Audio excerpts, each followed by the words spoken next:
అందరికీ అందరూ ఎలా ఉన్నారు? బాగున్నారా? మీరు అందరూ బాగుండాలని మనస్ఫూర్తిగా కోరుకుంటున్నాను. మనం బెండకాయ పుల్లగూర ఎన్ని రకాలు ఏది చేసుకుంటారో మీరు నాకు తెలియదు కానీ నేను చేసి చూపిస్తా. బెండకాయ, చిక్కుడుకాయ, గోడు చిక్కుడుకాయ అంటే మొటికాయ, పచ్చిమిరపకాయ, ఎర్రగడ్డ చూద్దాం మన ప్రాసెస్ ఎలా ఉంటుందని. ఇవన్నీ ఇలా డైరెక్ట్గా వేసేసుకున్నాము. బెండకాయ పక్కన సపరేట్గా వేయించాలి, కానీ నేను అలాగే వేస్తే బాగుంటుందని ఇలా వేస్తున్నా. టమోటా, పసుపు, లైట్గా ధనియాల పొడి, ఆయిల్, తగినన్ని నీళ్ళు. ఇప్పుడు పొయ్యి మీద పెట్టి ఉడికించుకున్నాం. మూత పెట్టి ఉడికించుకున్నాం. మన పాతకాలంలో ఇలా చేస్తారు కదా అమ్మమ్మలు, ఆ మాదిరి ఇది.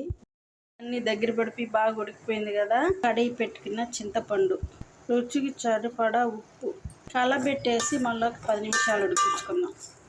మూత పెట్టేస్తున్న 10 నిమిషాలే. 10 నిమిషాలు అయిపోయిందండి. చూడండి చింతపండు కూడా ఉడికిపోయింది. ఇదాకా ఓన్లీ ముక్కలనే ఇలా మిరపకాయలు మాత్రమే ముక్కలుగానే ఉండాలి. చూసారు కదా, ఇలా వెనుక్కోవాలి. పోపుకి ఆయిల్ వేద్దామండి. కొంచెం ఎక్కువే పడుతుంది. నూనె వేడైపోయింది.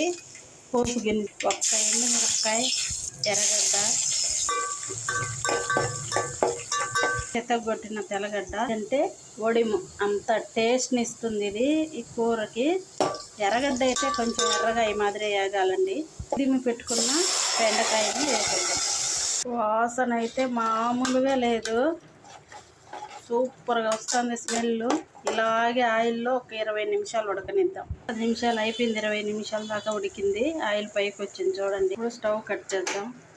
చూసారు కదా, మనం చేసిన బెండకాయ, మొటికాయ, చిక్కుడుకాయ అన్నీ వేసిన పుల్లగూర చూడండి ఎలా ఉందో. చూస్తేనే నోరు ఊరిపోతుంది కదా. తిని చేసుకొని నాకు కామెంట్లో చెప్పండి. లైక్ చేయండి, షేర్ చేయండి, మన ఛానల్ సబ్స్క్రైబ్ చేసుకోండి ప్లీజ్.